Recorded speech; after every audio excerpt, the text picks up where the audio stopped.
तुमच्या विचारात आंबेडकर दिसले.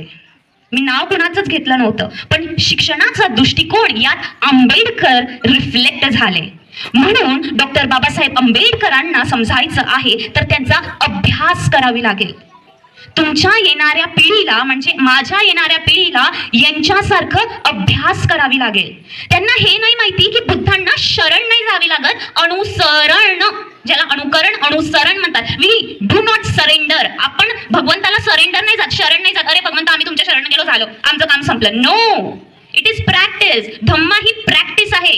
तुम्ही रोज मेडिसिन घेता ना, बीपी शुगर वाले मेडिसिन घेता ना, तसंच तथागत गौतम बुद्धांनी हे जीवन राईट लिव्हिंग म्हणजे सम्यक जीवन जगण्यासाठी एक मेडिसिन दिली आहे, ती तर रोज घेणं गरजेचंच आहे. जशी बीपी आणि शुगरची गोळी आहे, त्याला म्हणतात त्रिसरण पंचशीला.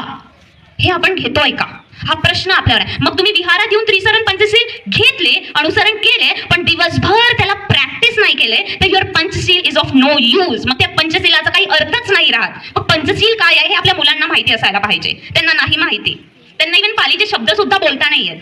तर मग याच्यात काय करायला पाहिजे, आपण काय करायला पाहिजे, तर बाबासाहेब आंबेडकरांनी म्हटलं होतं की आम्हाला बुद्धिस्ट सेमिनरी ही सुरुवात झाली पाहिजे. तर बुद्धिस्ट सेमिनरी ही कशासाठी, जसं आपण विहार बांधला आहे तसंच आपल्या इथे आपण बुद्धिस्ट सेमिनरी केली पाहिजे. तिथे येऊन काय करतील, येणारा युवक, येणारा विद्यार्थी, येणारी महिला, येणारा वृद्ध हा इथे